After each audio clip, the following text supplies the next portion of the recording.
Mari kita menghadap Tuhan di dalam doa, kita berdoa. Kami datang kepadamu ya Allah yang hidup, yang mengasihi kami dan yang memberikan kepada kami hidup, sehingga kami bisa ada sampai dengan saat ini. Kami juga bersyukur karena di dalam kehidupan kami, Dia juga telah bekerja untuk menolong kami, supaya kami mengenal Allah yang hidup itu dan menikmati keselamatan di dalam Dia. Kami berdoa mengucap syukur untuk kasih karunia Allah yang diberikan bagi kami di dalam Kristus, yang memungkinkan kami untuk menikmati keselamatan, yang membuka jalan bagi kami, sehingga kami dapat beribadah seperti yang kami nikmati pada hari ini. Maka kami berdoa kiranya Allah yang telah memberi hidup itu bekerja sekali lagi melalui Roh Kudus yang memberi firman itu, supaya Allah Roh Kudus membuka pikiran kami dan kami boleh memahami kebenaran firman. Roh Kudus pula lah yang mempersiapkan hati kami menjadi tempat yang baik bagi kebenaran firman, menghasilkan buah yang mempermuliakan Allah di dalam kehidupan kami. Berkati kami baik yang menyampaikan firman maupun yang mendengarkannya.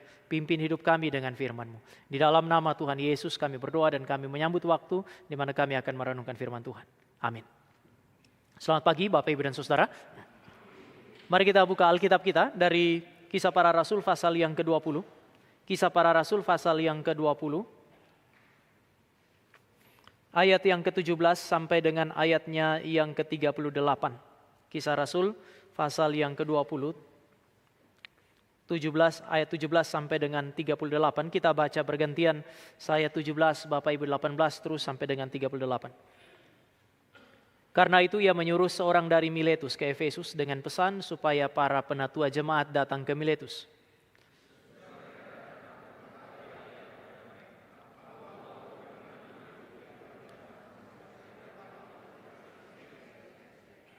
Dengan segala rendah hati aku melayani Tuhan.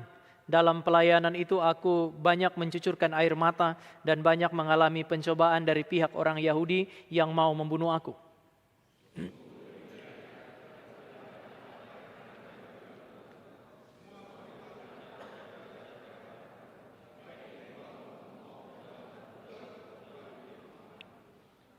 Aku senantiasa bersaksi kepada orang-orang Yahudi dan orang-orang Yunani bahwa supaya mereka bertobat kepada Allah dan percaya kepada Tuhan kita Yesus Kristus.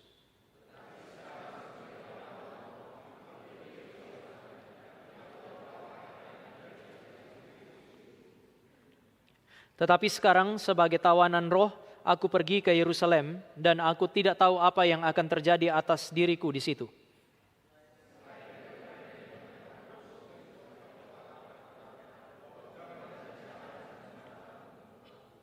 Tetapi aku tidak menghiraukan nyawaku sedikit pun, asal saja aku dapat mencapai garis akhir dan menyelesaikan pelayanan yang ditugaskan oleh Tuhan Yesus kepadaku untuk memberi kesaksian tentang Injil kasih karunia Allah.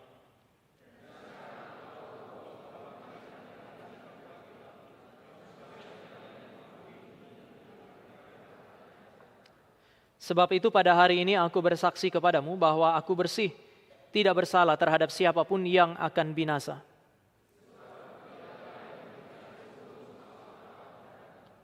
Karena itu jagalah dirimu dan jagalah seluruh kawanan, karena kamulah yang ditetapkan Roh Kudus menjadi penilik untuk menggembalakan jemaat Allah yang diperolehnya dengan darahnya sendiri, darah anaknya sendiri.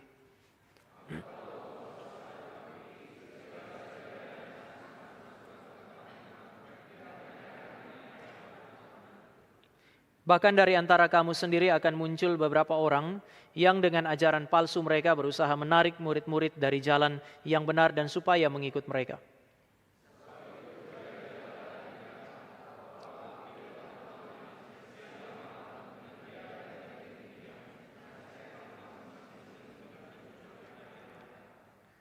Dan sekarang aku menyerahkan kamu kepada Tuhan dan kepada firman kasih karunia-Nya yang berkuasa membangun kamu dan menganugerahkan kepada kamu bagian yang ditentukan bagi semua orang yang telah dikuduskannya.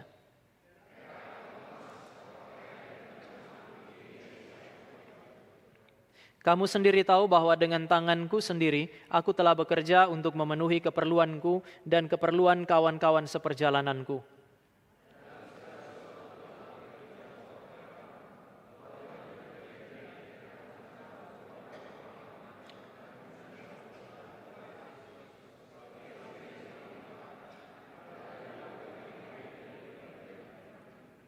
Sesudah mengucapkan kata-kata itu, Paulus berlutut berdoa bersama-sama dengan mereka semua.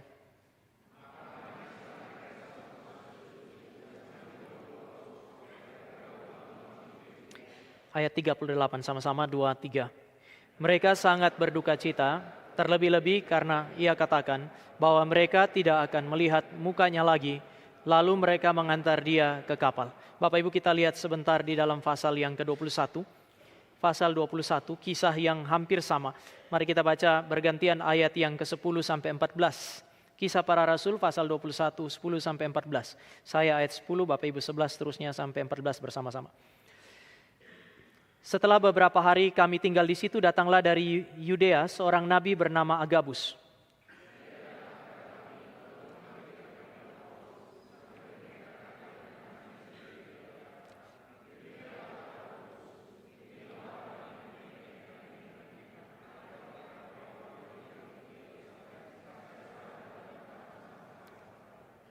Mendengar itu kami bersama-sama dengan murid-murid di tempat itu meminta supaya Paulus jangan pergi ke Yerusalem.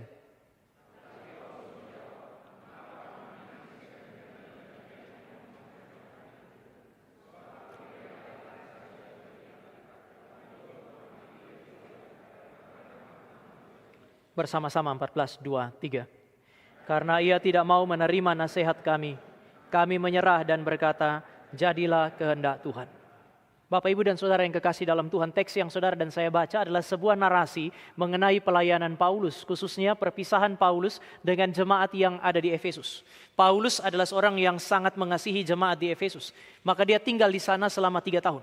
Bapak, pada masa itu para penginjil sudah terbiasa datang di satu tempat, tidak lama kemudian mereka bergeser ke tempat yang lain.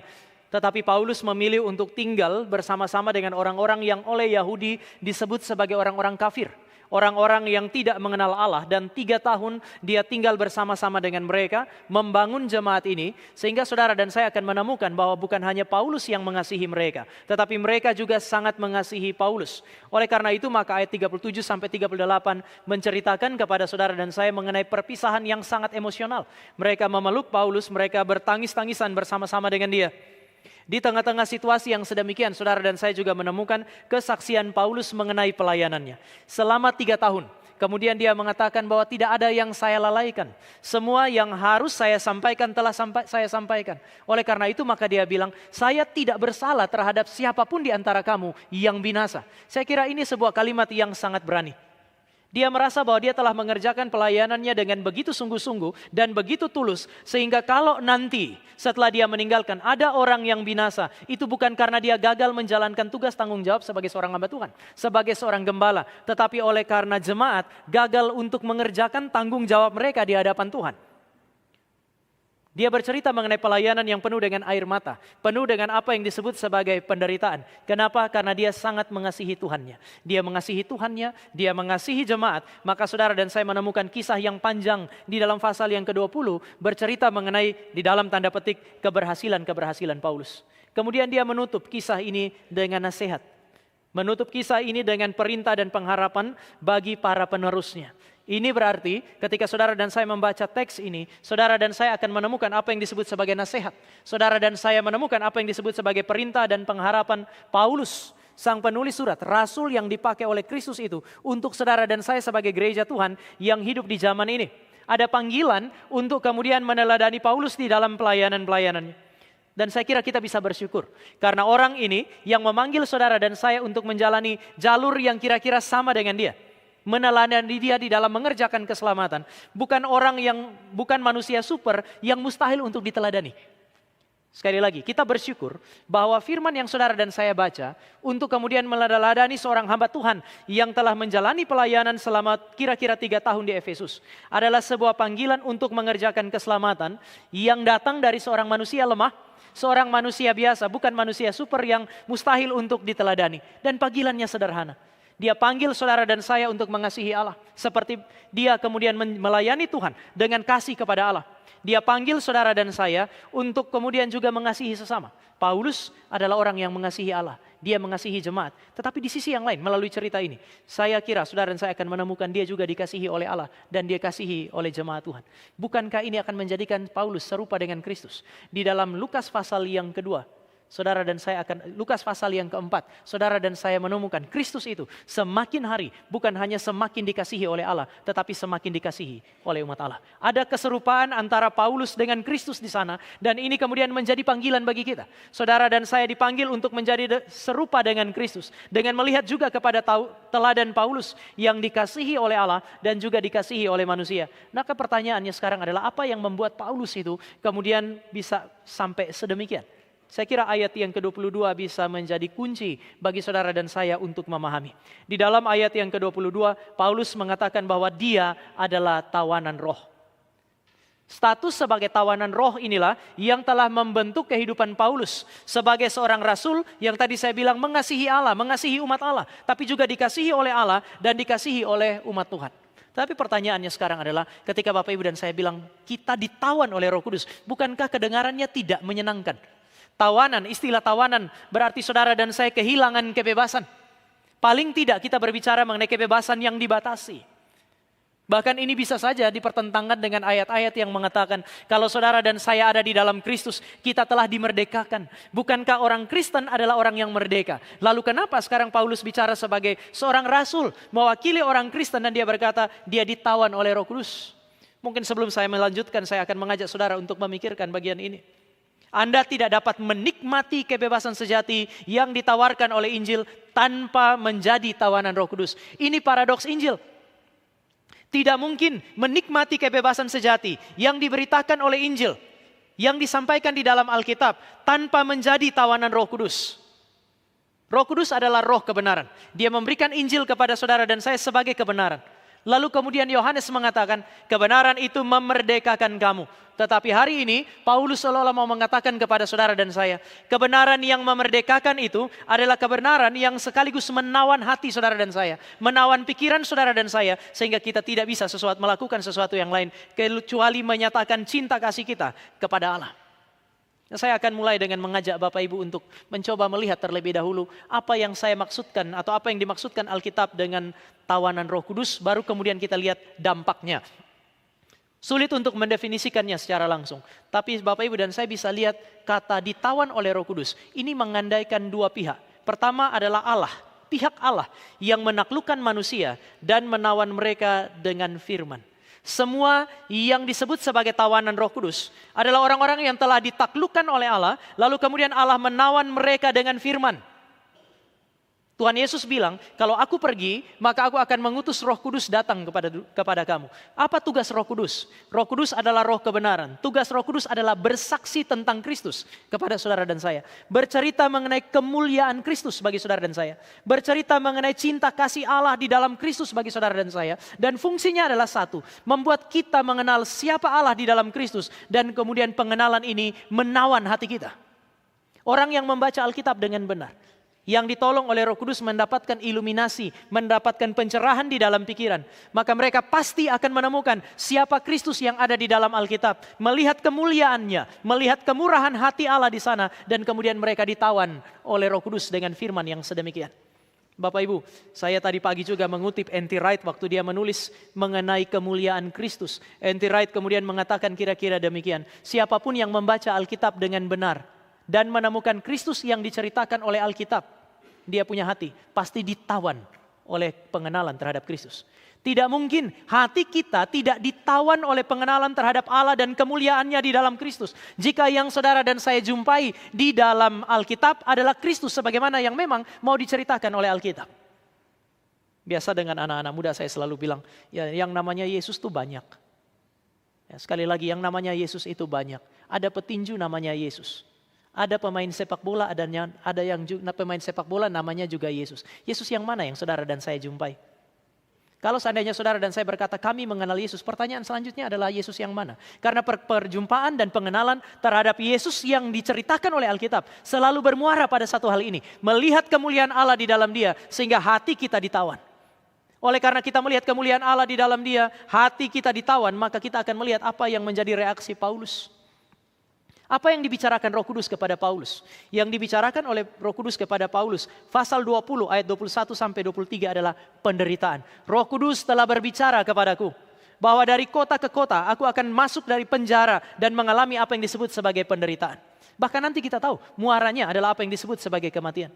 Apa yang diberitakan oleh Roh Kudus kepada Paulus melalui Nabi Agabus di dalam pasal 21? Penderitaan.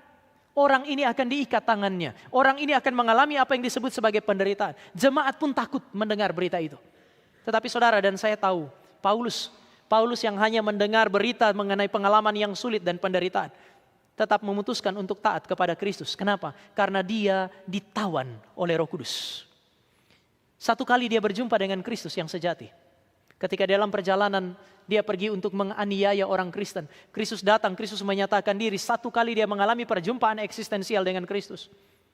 Dia mengenal Sang Kristus. Dia melakukan studi terhadap kitab suci dan kemudian dia makin lama, makin dalam mengenal Kristus. Dia bilang, demi kemuliaan Kristus, aku telah memberikan yang paling baik. Dan sekarang kalau dia memberikan penjara kepadaku, itu pun yang aku terima. Saudara, bagi saya, saudara dan saya harus ingat hal ini. Bahwa tawanan Roh Kudus selalu merupakan tawanan firman Allah. Orang yang ditawan oleh Roh Kudus selalu ditawan oleh kebenaran firman. Orang yang ditawan oleh Roh Kudus tidak bisa dipisah dari kebenaran firman.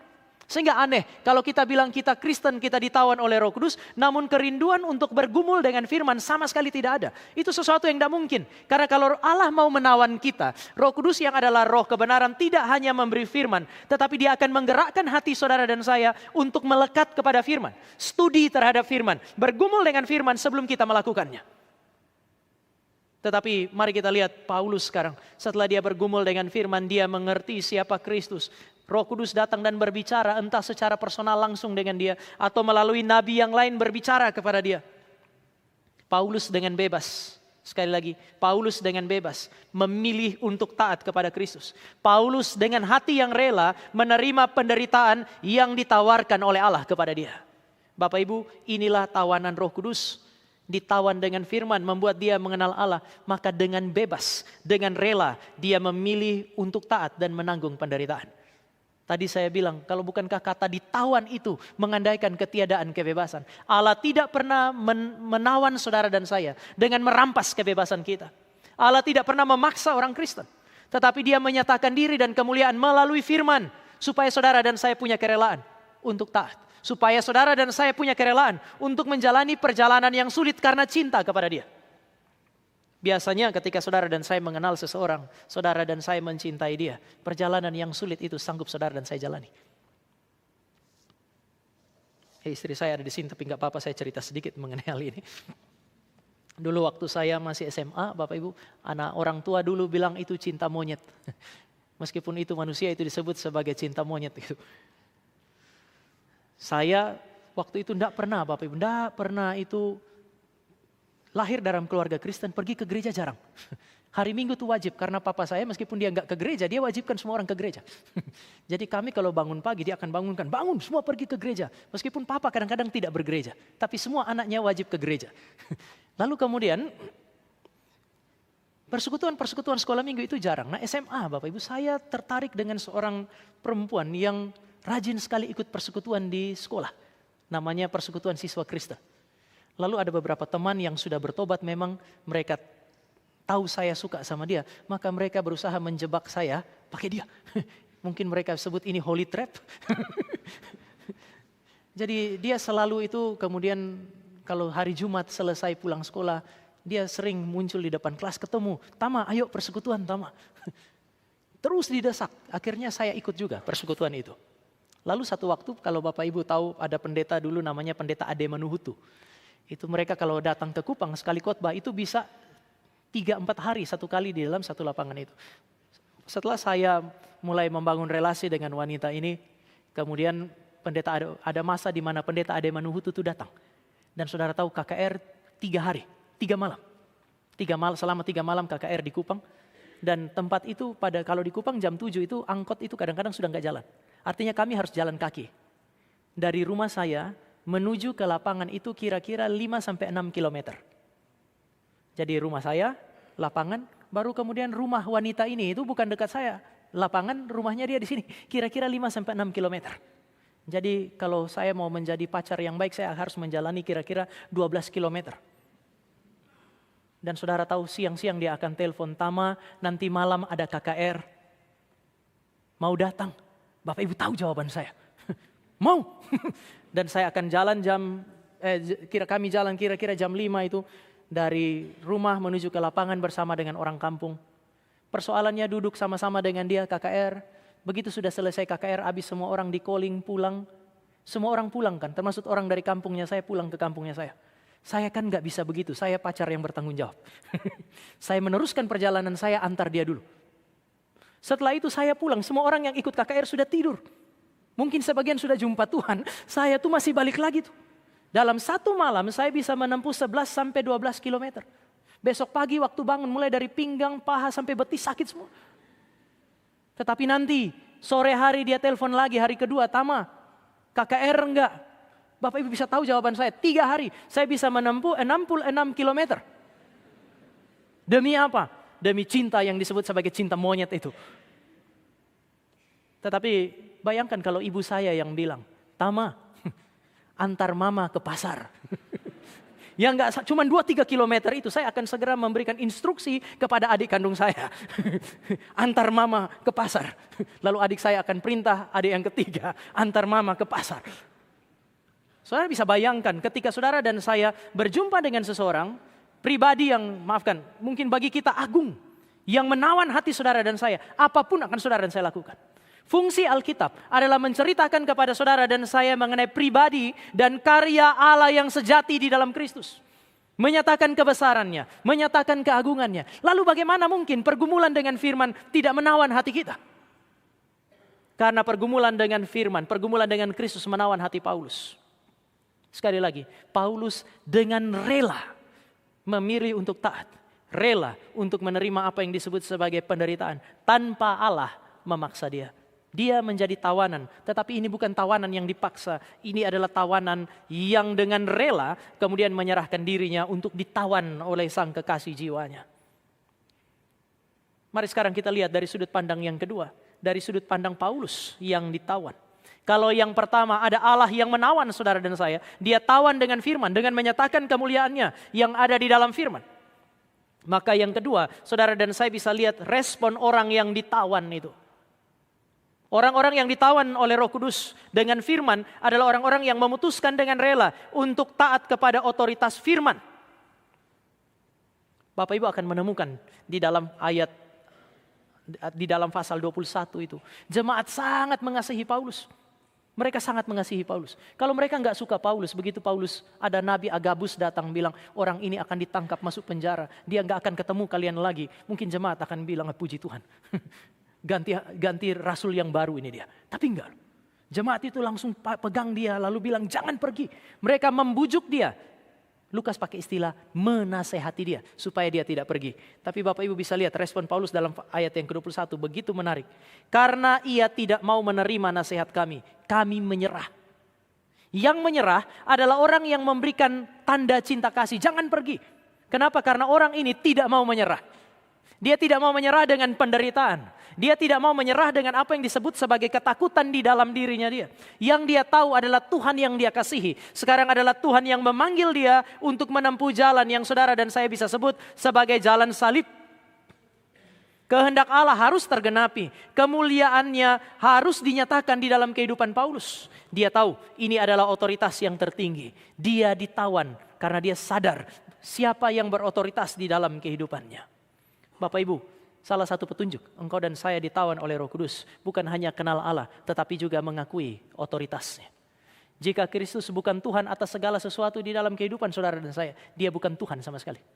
Kalau dia tidak berotoritas atas segala sesuatu yang saudara dan saya miliki, maka dia bukan Tuhan sama sekali. Dia bilang segala kuasa di sorga dan di bumi telah diserahkan kepada aku. Ini menawan hati Paulus. Ketika dia bilang sorga, kata sorga bagi orang Yahudi bukan hanya realitas yang ada di langit di atas bumi, tetapi segala sesuatu yang tidak kelihatan. Orang Yahudi ketika dia menyebut kata bumi, itu bukan hanya berbicara mengenai realitas material yang ada di bawah langit, tetapi berbicara mengenai segala sesuatu yang kelihatan. Kristus kita setelah dia mati dan bangkit, menyatakan kuasa dan otoritasnya atas segala sesuatu di sorga di bumi, yang kelihatan maupun yang tidak kelihatan. Yang saudara dan saya miliki, segala sesuatu adalah miliknya. Maka Paulus dengan sadar menyerahkan semua kepada dia, dan hal yang paling berharga yang bisa dimiliki, yaitu hidup pun diserahkan kepada dia. Bapak Ibu, inilah makna daripada apa yang disebut sebagai tawanan Roh Kudus. Allah menawan kita. Dia berkuasa untuk menawan hati kita, bukan dengan memaksa, tetapi dengan membuka diri, menyatakan kemuliaan supaya kita jatuh cinta kepada dia. Dan karena cinta, saudara dan saya menundukkan diri kepada firman dan otoritasnya. Pertanyaannya sekarang adalah, kenapa saudara dan saya harus rela untuk ditawan oleh Roh Kudus? Yang pertama, Bapak Ibu, tawanan Roh Kudus selalu dibentuk untuk menjadi murid Kristus. Tujuan hidup saudara dan saya bukan hanya kenal Allah, tetapi untuk menjadi murid Kristus. Roh Kudus menawan hati kita. Tujuan pertama adalah supaya menjadikan saudara dan saya sebagai murid Kristus. Tuhan Yesus bilang, barang siapa yang mau menjadi muridku, dia harus menyangkal dirinya dan memikul salibnya. Saudara dan saya akan langsung menemukan penyangkalan diri di dalam Kisah pasal yang ke-20. Paulus memiliki ciri ini, ciri murid yang sejati. Dia menyerahkan kebebasannya, tadi saya bilang, dengan rela takluk kepada keinginan Allah, bukan keinginan jemaat, bahkan mungkin keinginan natural seorang manusia. Saudara, siapapun hamba Tuhan menginginkan apa yang disebut sebagai penerimaan. Penolakan itu selalu menghasilkan yang namanya pergumulan. Itu pasti. Tetapi Paulus seolah-olah melampaui situasi itu. Karena dia mau menyangkali dirinya, mau tunduk kepada kehendak Allah yang mungkin tidak sesuai dengan kehendaknya. Di dalam pasal 21 ayat 10 sampai 14, Agabus datang. Nabi Agabus mengikat tangannya. Kata diikat di dalam ayat pasal 21 itu mirip sekali dengan Yohanes pasal 21. Dalam Yohanes pasal 21, Tuhan Yesus bilang kepada Petrus, Petrus, ketika kamu masih muda, engkau mengikat pinggangmu sendiri, engkau pergi kemana engkau mau. Tetapi akan ada masanya engkau menjadi tua. Pada saat itu orang lain akan mengikat tanganmu dan membawa engkau ke tempat yang tidak engkau inginkan. Setelah itu langsung ada catatan ini. Kalimat ini diucapkan Yesus untuk berbicara bagaimana Petrus akan mati dan memuliakan Allah. Tapi ada satu kata yang sama di situ, kata diikat. Kata diikat mengacu kepada kebebasan yang diambil. Dia punya kebebasan, tapi kebebasan itu diambil. Tapi bukan hanya itu. Kata diikat mengandaikan penderitaan dan aniaya sampai mati. Saudara dan saya tahu akhir hidup daripada Paulus. Saudara dan saya tahu akhir hidup daripada Petrus. Dua orang ini menjumpai satu kata yang sama. Tanganmu diikat. Engkau akan dibawa ke tempat yang tidak engkau inginkan. Seolah-olah kebebasan mereka untuk menikmati hidup, menikmati segala sesuatu yang baik di dalam hidup itu dilepaskan. Dirampas oleh karena mereka harus melayani Tuhan mereka. Dan sekarang mereka akan berhadapan dengan aniaya sampai mati. Bapak Ibu, tetapi ketika saudara dan saya masuk kepada titik ini, sadar otoritas Tuhan, sadar otoritas firman. Dengan rela saudara dan saya melawan keinginan di dalam hati yang tidak sesuai dengan firman. Saudara dan saya akan menikmati kebebasan yang sejati. Apa itu kebebasan? Di dalam kekristenan, kebebasan itu bukan hanya berarti tidak takluk pada otoritas di luar diri. Paulus bebas. Sehingga ada orang bilang, jangan pergi. Paulus bilang, enggak, saya mau pergi. Sampai mereka menyerah. Ini berarti Paulus adalah orang yang bebas. Dia tidak takluk pada otoritas yang ada di luar dirinya. Tetapi Bapak Ibu, di dalam kekristenan, kata penyangkalan diri mengandaikan kebebasan yang sejati. Bukan hanya tidak takluk pada otoritas di luar diri, tetapi juga tidak takluk kepada keinginan diri sendiri. Siapa hamba Tuhan yang tidak menginginkan kehidupan yang baik? Siapa hamba Tuhan yang tidak menginginkan kebebasan dari penderitaan? Bahkan dalam urusan menyampaikan firman pun, semua orang menginginkan apa yang tidak menginginkan, apa yang disebut sebagai penolakan kok. Sehingga saya yakin sebagai seorang manusia, dari dalam hatinya Paulus, dia menginginkan hal-hal yang baik datang kepada dia. Tetapi kemudian dia ngomong kepada jemaat, saya tidak tahu apa yang akan terjadi setelah ini. Yang dia maksudkan adalah hal baik apa yang akan terjadi setelah dia taat. Dia cuma tahu satu, penjara dan penderitaan. Oleh karena itu maka dia menaklukkan dirinya. Dan bagi saya, dalam situasi inilah dia menemukan kebebasan yang sejati. Saudara yang belajar filsafat, saudara akan menemukan satu nama, Immanuel Kant. Immanuel Kant dia bilang begini, kebebasan itu didapatkan bukan karena Anda menolak semua yang ada di luar. Betul, menolak segala sesuatu yang ada di luar itu menunjukkan kebebasan. Jika saudara dan saya tolak dia karena dia tidak benar. Yang kedua, kebebasan sejati didapatkan ketika saudara dan saya bisa menolak keinginan diri yang tidak benar. Immanuel Kant berbicara mengenai tanggung jawab saudara dan saya untuk berpegang kepada apa yang benar. Sehingga dengan berpegang pada kebenaran, kita bisa menolak semua pihak di luar diri yang tidak benar. Tapi kita juga bisa menolak kehendak kita yang tidak benar. Dia bilang ini adalah otonomi sejati. Tapi sebelum Kant membicarakan ini, Kristus telah mendefinisikannya dengan satu frasa ini. Penyangkalan diri. Tawanan roh Allah itu bukan budak yang kehilangan kebebasan. Tawanan roh Allah adalah manusia yang paling merdeka. Manusia yang paling bebas. Karena Roh Kudus memberikan kepada mereka kekuatan untuk melawan apa yang ada di dalam diri mereka. Kecenderungan berdosa yang ada di dalam diri mereka. Kebebasan sejati harus didapatkan di dalam batas-batas yang tepat. Banyak anak muda menginginkan kebebasan tanpa batas. Tapi itu tidak pernah ada. Sekali lagi, kebebasan yang tanpa batas tidak pernah ada. Kalau Anda hari ini adalah seorang mahasiswa, seorang pemuda yang membayangkan mengenai kebebasan tanpa batas, itu tidak mungkin. Karena orang yang menginginkan kebebasan tanpa batas harus membatasi kebebasan orang lain. Kebebasan yang menghidupkan selalu ada dalam batas-batas tertentu. Oleh sebab itu Tuhan Allah sendiri pernah bilang begini. Tadi pagi saya bilang Allah kita tuh cinta kebebasan. Semua pohon dalam taman ini boleh kamu makan buahnya dengan bebas. Kata bebas pertama kali bukan diucapkan oleh manusia di dalam Alkitab. Kata bebas pertama kali diucapkan oleh Allah kita. Allah kita memberi pikiran kepada manusia, memberi perasaan kepada manusia, memberi kehendak kepada manusia. Maka manusia bebas. Manusia bisa berpikir berbeda dari Allah. Bisa menginginkan sesuatu yang berbeda dari apa yang Allah perintahkan. Dia bisa melakukan sesuatu yang berbeda dari apa yang Allah inginkan. Itu adalah petunjuk bahwa dia bebas. Kebebasan itu sesuatu yang begitu baik Allah berikan. Maka dia bilang semua pohon dalam taman ini boleh kamu makan buahnya dengan bebas. Tetapi kebebasan itu punya bahaya jika tanpa batas. Maka dia bilang, tetapi. Dia bilang kamu bebas. Lalu kemudian dia bilang, tetapi mengenai buah yang ada di tengah itu jangan kamu makan. Karena kamu akan mati. Ada Allah yang membatasi kebebasan manusia supaya mereka tidak mati. Saya kira common sense. Bapak Ibu dan saya bisa mengerti ikan bebas jika dia ada dalam air. Ketika saudara dan saya lihat ikan sudah enggak lagi di dalam air. Sudah lama tidak dia dalam air. Saudara dan saya sudah bisa membayangkan dia bukan cuma ikan, dia ikan asin. Sudah bukan ikan sebagaimana yang saudara dan saya bayangkan lagi. Kereta, dia hanya bisa menikmati kebebasan di dalam batasan-batasan tertentu. Yang dibatasi dalam konteks teknologi hari ini, di relnya itu. Ketika dia keluar dari sana, dia hancur. Yang namanya ciptaan harus dibatasi supaya tidak hancur dan tidak mati.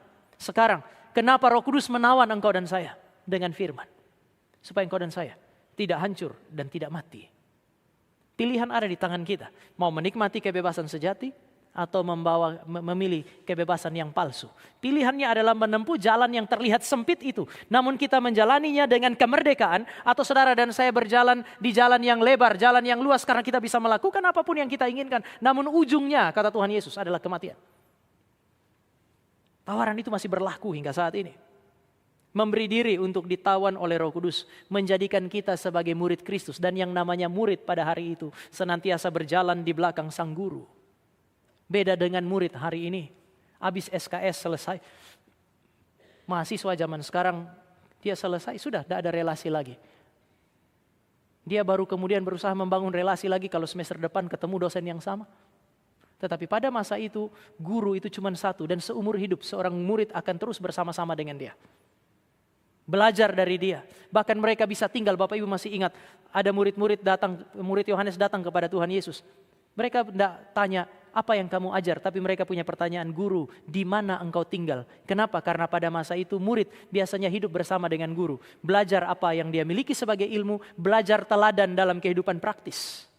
Tapi mereka selalu berjalan di belakangnya dia, supaya mereka mengerti hidupnya dia, mengerti pengajarannya dia. Besok mereka akan meneruskan apa yang dia ajarkan. Roh Kudus tidak menawan saudara dan saya untuk merampas kebebasan kita. Roh Kudus menawan saudara dan saya untuk melatih supaya saudara dan saya pakai kebebasan kita untuk melayani dia. Itu sebabnya Paulus kemudian tadi saya bilang memberikan segala sesuatu yang dia punya. Orang yang ditawan oleh Roh Kudus akan paham, Bapak Ibu. Mereka akan paham bahwa hidup itu berharga. Namun hidup tidak lebih penting daripada kehendak Tuhan. Seringkali saudara dan saya melawan apa yang disebut sebagai kehendak Tuhan karena kami ingin mempertahankan hidup. Kalau saya itu tidak taat kepada kehendak Allah, berarti saya bisa dikeluarkan dari tempat kerja saya. Bagaimana dengan istri saya? Bagaimana dengan keluarga saya? Seolah-olah hidup keluarga itu sesuatu yang begitu penting dan Alkitab bilang hidup itu penting. Maka Allah perlu menghembuskan nafas ke dalam hidung daripada ciptaan yang mati untuk dia jadi makhluk yang hidup. Tapi jangan pikir, hidup saudara dan saya lebih penting dari Allah yang memberi hidup dan kehendaknya. Paulus tahu hidup itu penting, tetapi ketika Allah minta kembali hidupnya melalui jalur yang disebut sebagai penderitaan, Paulus menyerahkan itu. Tadi saya bilang yang dia tahu cuma satu, apa yang disebut sebagai kehendak Allah. Selesai di situ. Dia tidak tahu setelah dia taat ini dia akan bebas dari penjara. Dia cuma tahu ada penderitaan, ada penjara. Apakah bebas? Tidak ada janji Tuhan tentang hal itu. Dan saudara dan saya tahu bahkan dia mati dipancung.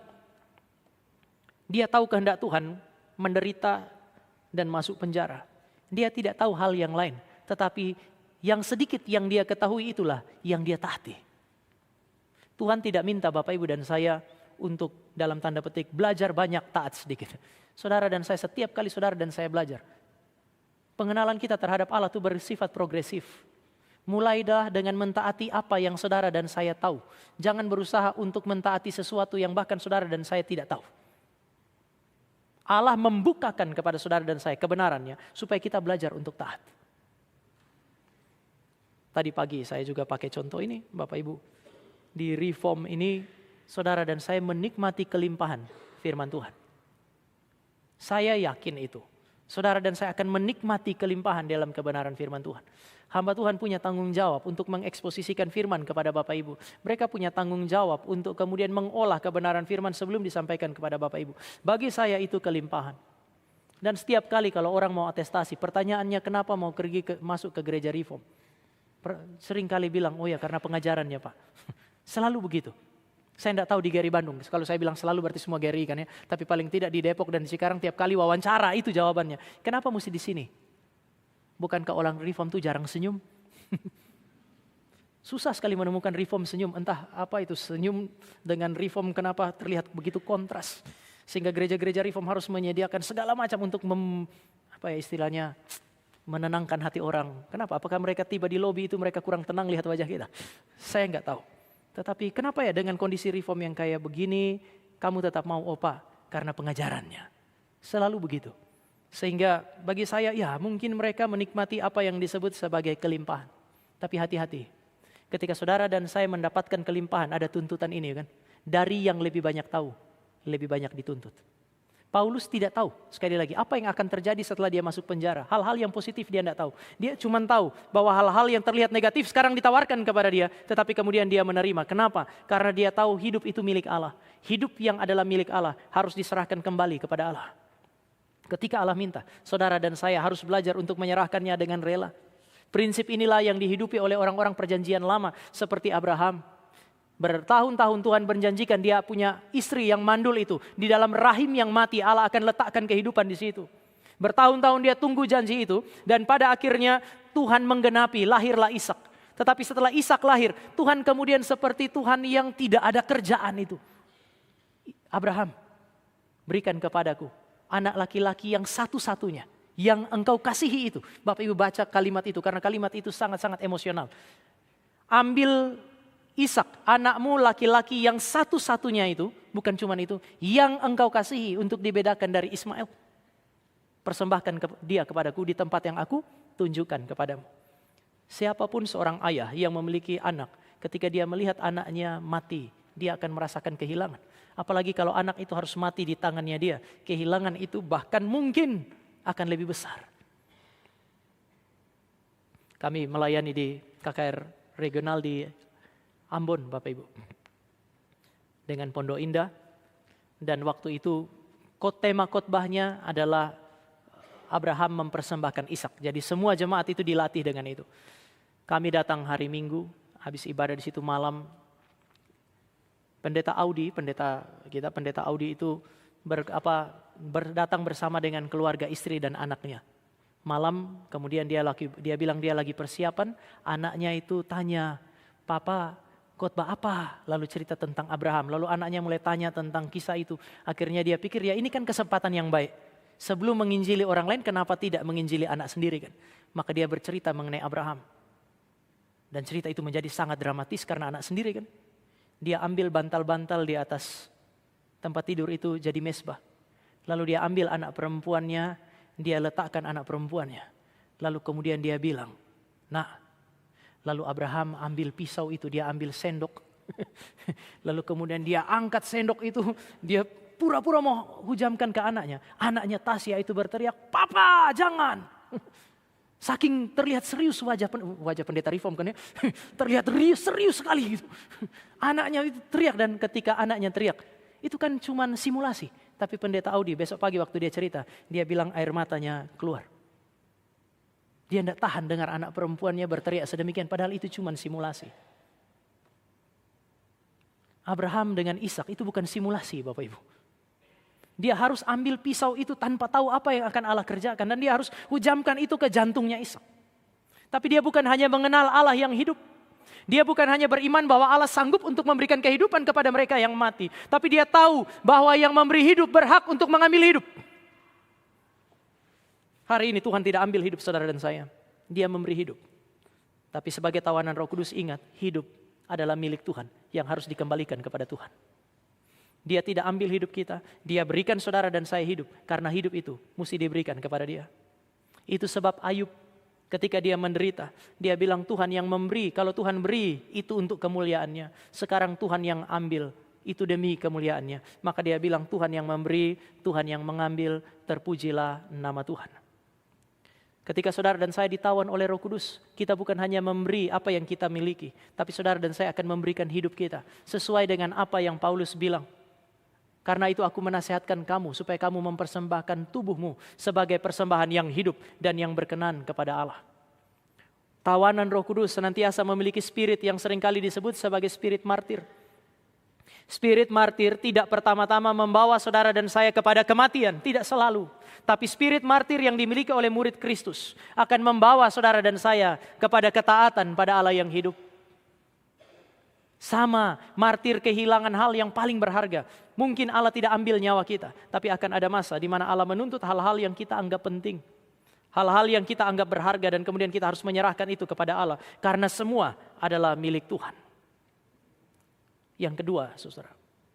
Tadi saya bicara mengenai tawanan Roh Kudus sebagai orang-orang yang dijadikan serupa dengan Kristus. Sekarang secara singkat saya akan ajak saudara untuk melihat paling tidak dua hal yang lain.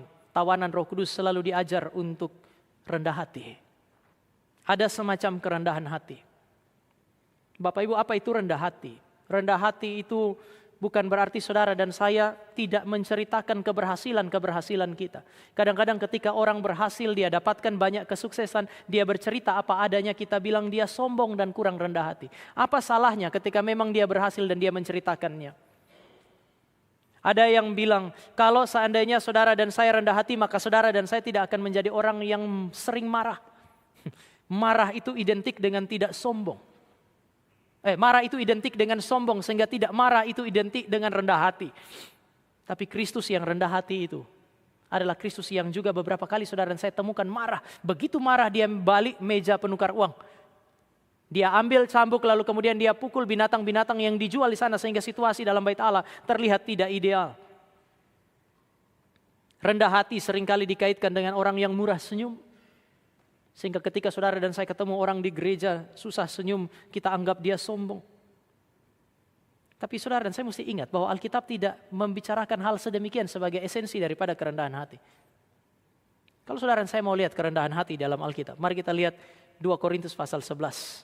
Ini terjadi di dalam kisah Paulus, tetapi mungkin kita perlu bandingkan karena kata rendah hati di dalam pasal 20 ayat 19.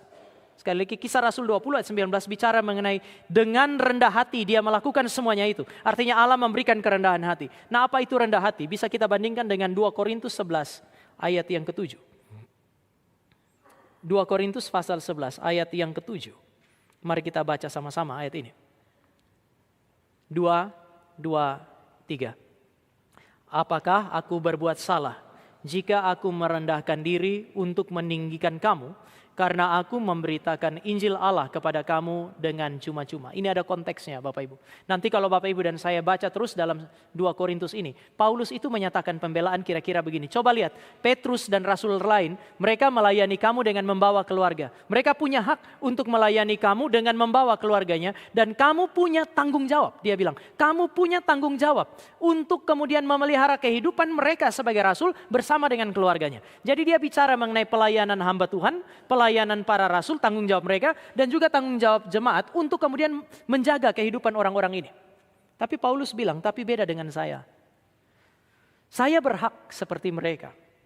Tetapi saya saat ini, Bapak Ibu perhatikan ayat 7, merendahkan diri untuk meninggikan kamu. Saya memberitakan Injil kepada kamu dengan cuma-cuma, artinya dia tidak mengambil apa yang menjadi haknya. Oleh karena itu maka seorang penulis ketika dia membahas mengenai apa yang disebut sebagai kerendahan hati di dalam konteks ini, dia mengatakan rendah hati di dalam konteks ini berarti tidak mengklaim, tidak mengambil apapun bagi diri demi keuntungan diri meskipun berhak. Jadi ini bukan masalah tidak ngomong besar. Paulus itu kelihatannya ngomong gede loh.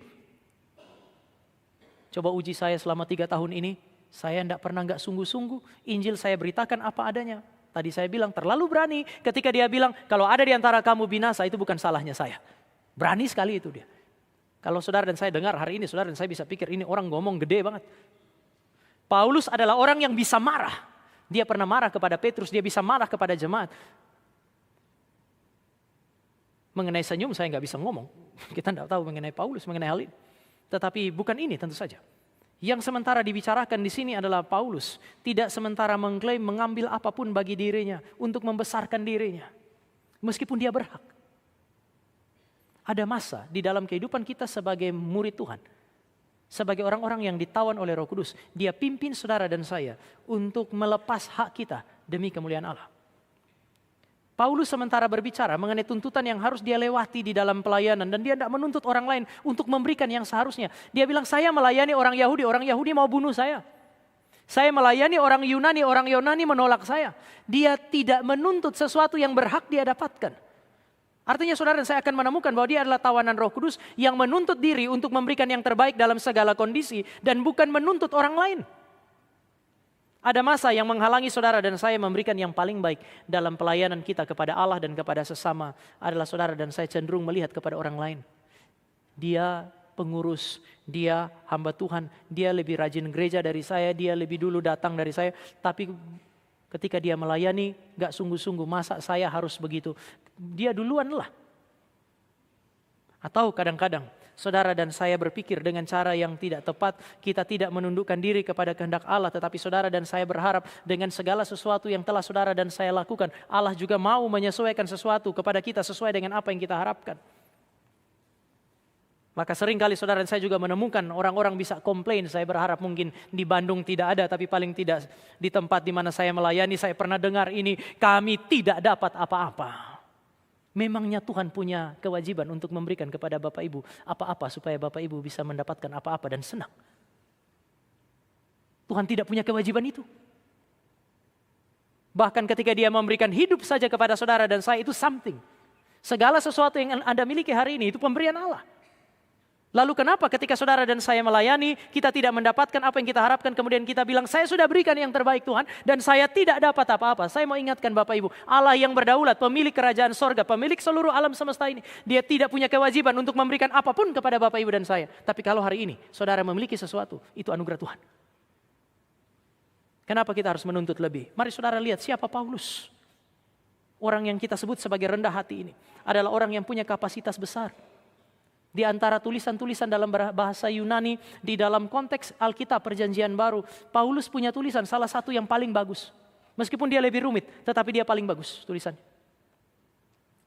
Kalau Bapak Ibu tanya, mana yang paling sulit dibaca? Markus. Markus itu seperti saudara, saya baca tulisan bahasa Indonesia yang EYD-nya nggak jelas itu. Nggak tahu di mana subjek, di mana predikat, mana objek. Kalau itu mahasiswa punya skripsi biasanya belum ujian dosen penguji sudah emosi. Ini apa maksud tulisan? Markus agak sulit ditafsir. Kenapa? Karena struktur juga penulisannya tidak begitu sempurna dari sudut pandang bahasa Yunani. Tapi Tuhan pakai. Tapi kalau saudara dan saya ngomong Paulus, kapasitasnya terlalu gede. Dia seorang filsuf, logikanya sangat baik. Dia punya retorika yang juga sangat baik. Dia bisa mengkombinasikan filsafat yang dia pelajari dengan teologinya dan kemudian masuk ke dalam masyarakat yang banyak belajar filsafat Yunani dan mendirikan gereja di sana. Efesus salah satu buktinya. Dia punya latar belakang yang layak dipuji. Filipi pasal yang ketiga. Semua orang Yahudi pengen punya latar belakang seperti Paulus. Dia bekerja keras dan kerja kerasnya layak untuk dipuji. Teks yang saudara dan saya baca hari ini menunjukkan hal ini. Ketika dia mengorbankan segala sesuatu, dia bilang saya berkorban hanya seperti Kristus. Karena Kristus bilang lebih baik memberi daripada menerima. Motif yang menggerakkan pelayanannya adalah motif yang murni. Dia tidak lalai untuk kemudian melayani jemaatnya. Maka Bapak Ibu dan saya bisa menemukan dia dengan berani sekali lagi berkata, saya tidak berhutang nyawa, saya tidak berhutang darah. Jika ada di antara kamu yang binasa, itu karena kamu yang salah tidak meresponi firman dengan benar. Orang sehebat ini, dia bisa menuntut banyak hal. Tapi Tuhan bilang, enggak Paulus, yang kamu dapat adalah penderitaan dan kematian. Lalu saudara tahu apa responnya? Dia pergi menghadapi penderitaan dan kematian. That's it. Selesai. Orang yang mengasihi Paulus komplain. Kenapa ya seorang rasul, seorang penginjil, seorang pengkhotbah yang begitu luar biasa dipakai oleh Tuhan demi kemuliaannya, hidupnya tidak panjang. Kenapa? Maka mereka bilang jangan pergi Paulus. Tapi Paulus bilang enggak, saya akan pergi. Saudara, inilah kerendahan hati. Tidak menjadikan semua yang saudara dan saya terima dari Allah sebagai kekuatan untuk melakukan bargaining power dengan Tuhan. Tuhan, saya sudah kasih yang paling baik. Kenapa engkau tidak memberikan yang paling baik bagi saya? Sekali lagi, Allah tidak meminta Anda memberikan yang terbaik karena dia akan memberi upah yang paling baik. Tidak. Dia meminta Anda memberi yang terbaik karena dia telah terlebih dahulu memberikan yang paling baik yang mungkin Anda terima. Pertama, hidup. Yang kedua, Kristus. Apalagi? Apalagi yang masih kurang? Satu kali, ada satu masa baru habis janji iman. Anak saya bilang sama saya, Pak, dia sebut satu barang yang mesti dibeli. Saya bilang, enggak bisa sekarang. Lalu kemudian, gak ada duit ya Pak? Saya bilang ada, tapi untuk bertahan sampai beberapa bulan ke depan. Kita baru habis janji iman nih. Lalu kemudian kami duduk, ada masa kemudian dia ingat itu. Lalu satu waktu kami duduk lagi sambil makan.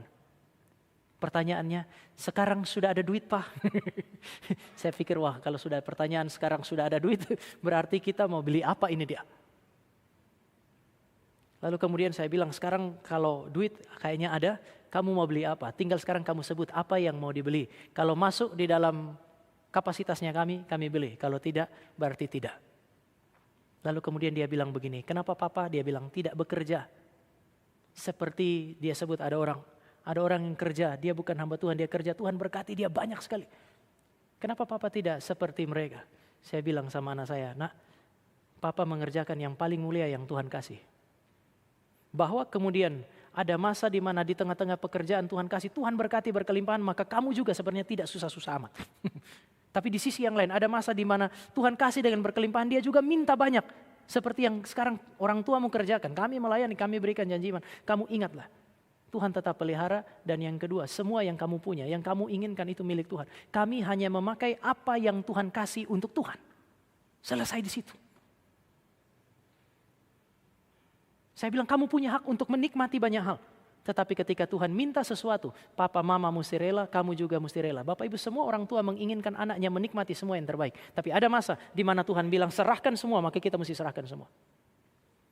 Saya kira ini bukan hanya pergumulan seorang hamba Tuhan. Ini harusnya menjadi pergumulan semua jemaat. Saudara dan saya belajar untuk ini. Dan ekspresi kerendahan hati adalah saudara dan saya sadar. Semua datang dari Tuhan. Semua mesti dikembalikan kepada Tuhan. Bukan semua yang saya miliki adalah alat untuk kemudian bernegosiasi dengan Tuhan. Yang terakhir Bapak Ibu. Jika saudara dan saya adalah tawanan Roh Kudus, dia akan mengarahkan saudara dan saya kepada kemurnian hidup. Paulus menjaga kemurniannya di ruang privat maupun di ruang publik. Dia bilang kepada orang-orang Yahudi maupun orang-orang Yunani, kami memberitakan hal yang sama. Injil yang kami beritakan adalah Injil apa adanya. Tidak kami tambahkan, tidak kami kurangi. Tidak dipoles untuk menjadi menarik.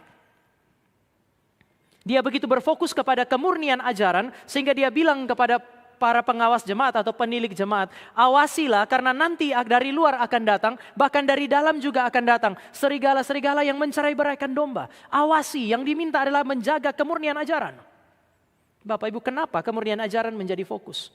Para penafsir sepakat bahwa penyesatan selalu berakhir kepada amoralitas.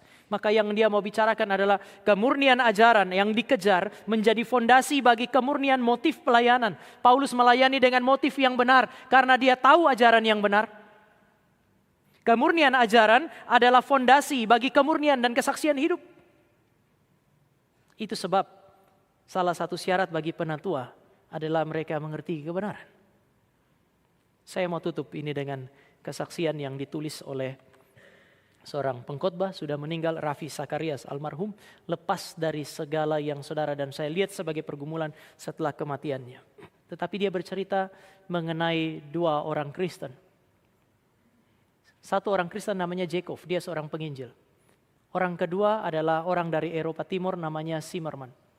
Zimmerman adalah orang yang tadinya mendengar tentang Injil, dia tertarik dengan Injil, tetapi kemudian memutuskan untuk tidak mau menerima Injil. Kenapa?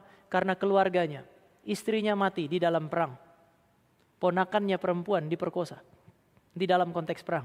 Tapi yang banyak terlibat di dalam perang adalah orang-orang yang berjubah pendeta. Dia begitu sakit hati. Kebenaran yang kamu ceritakan indah, tetapi di dalam kenyataan gereja itu menghasilkan begitu banyak kepahitan. Sehingga kemudian satu waktu Jacob, seorang penginjil yang masih muda datang.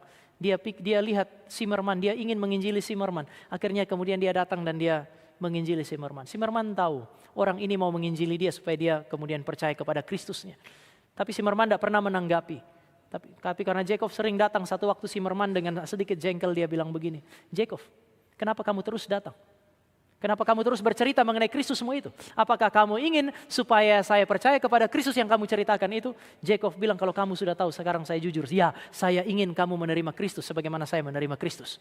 Lalu kemudian Zimmerman bilang begini, Jacob, kamu mau bercerita kepada Kristus seperti orang-orang yang datang dengan jubah pendeta, dengan topi seperti pendeta yang datang dan menginjili saya. Kemudian gara-gara mereka, istri saya diperkosa dan dibunuh. Istri saya dibunuh, ponakan saya diperkosa. Mereka datang dengan jubah agama. Tetapi setelah itu mereka mengakibatkan perang yang mengakibatkan kematian orang-orang yang saya kasih. Jacob terdiam, dia tidak bisa bikin apa-apa. Tapi dia terus datang. Satu kali Zimmerman bilang, saya sudah bilang saya tidak mau terima. Kenapa kamu masih datang dan bercerita? Lalu kemudian Jacob bilang, saya mau kasih satu cerita. Kamu ini seorang tukang kayu dan setiap kali saya datang, saya lihat kamu seperti punya seragam kerja. Dia selalu pakai baju yang sama, jam tangan yang sama, topi kerja yang sama, sepatu boot yang sama. Lalu kemudian Jacob bilang, bagaimana kalau seandainya pada saat kamu membersihkan semua itu, saya ambil bajumu, saya ambil jam tanganmu, saya ambil sarung tanganmu, topimu, sepatu bootmu. Lalu saya pergi ke bank, saya mencuri. Orang tidak lihat wajah saya, tapi semua orang mengenal baju kerjamu. Semua orang tahu jam tanganmu. Semua orang tahu sepatu boot dan topimu. Ciri khas kamu. Itu semua saya pakai. Apa yang akan terjadi setelah saya mencuri dan orang tidak lihat? Zimmerman bilang, ya polisi akan datang ke sini. Lalu apa yang akan kamu jawab? Zimmerman bilang, sederhana. Saya akan bilang, itu bukan saya. Lalu Jacob mulai ingatkan satu-satu. Ingat, itu baju kerjamu. Tapi itu bukan saya, tapi itu topimu. Tapi itu bukan saya. Zimmerman, ada jam tanganmu. Bukan saya Jacob, tapi itu sepatu bootmu. Zimmerman begitu marah, lalu dia usir lagi Jacob. Satu kali Jacob datang lagi, dan ada satu masa dalam penginjilan yang panjang itu. Zimmerman kemudian bilang sama Jacob, kalau saya mau terima Yesusmu, apa yang harus saya lakukan? Jacob bilang, mari berdoa bersama dengan saya. Mereka berdoa sama-sama, begitu berlutut. Jacob lihat Zimmerman itu dengan air mata. Lalu kemudian Zimmerman bilang, Jacob, kamu mau tahu kenapa kali ini saya mau terima Yesusmu itu? Lalu kemudian Jacob bilang, saya tidak tahu. Saudara tahu apa jawaban Zimmerman? Karena kali ini saya lihat kamu mengenakan jubahnya dengan benar. Dulu dia tolak Kristus karena dia lihat banyak pendeta tidak mengenakan jubah Kristus dengan benar. Kali ini ada satu orang muda yang sederhana yang dari awal dia tolak. Tapi dia tidak bisa tolak. Bukan hanya karena kekuatan Injil itu, tetapi kekuatan Injil itu berbicara dalam penginjil muda itu. Dia mengenakan jubah Kristus dengan benar. Saudara, kemurnian ajaran menawan hati saudara dan saya. Memurnikan motivasi kita dan memurnikan hidup kita untuk boleh menjadi sebuah kesaksian. Mari kita berdoa. Kami bersyukur untuk firman yang hari ini boleh kami pelajari bersama-sama. Kami bersyukur karena Allah kami hidup. Dia memberi firman yang hidup, bekerja melalui Roh Kudus untuk memberikan kehidupan bagi kami. Kami boleh mengenal Allah melalui firman. Kami boleh mengenal Kristus dan diselamatkan melalui firman. Kami boleh menikmati pertumbuhan menjadi serupa dengan Kristus juga melalui firman. Kami bersyukur jika hari demi hari kami boleh menikmati kelimpahan firman itu. Pimpin hidup kami dan tolong kami Tuhan supaya kami tidak kehilangan kelimpahan itu. Namun pada saat yang sama, berikanlah kami ketaatan. Berikanlah kami hati yang ditawan oleh Roh Kudus itu. Supaya kami mentaati semua hal yang kami pelajari, yang kami mengerti. Ampuni kami jika Engkau mendapati kami gagal. Bangkitkan kami kembali jika kami gagal. Tapi juga pada saat yang sama, berbelas kasihan dan pimpinlah kami. Juga umat Tuhan yang ada di tempat ini, di GRI Bandung. Engkaulah yang memberkati hamba Tuhan, pengurus, penatua, diaken, jemaat. Supaya semua mereka pun boleh menjadi orang-orang yang ditawan oleh Roh Kudus. Sehingga kota ini boleh melihat bukan hanya kemurnian ajaran, tetapi kemurnian motivasi, kemurnian pelayanan yang menceritakan kemuliaan Kristus. Di dalam nama Tuhan Yesus kami berdoa. Amin.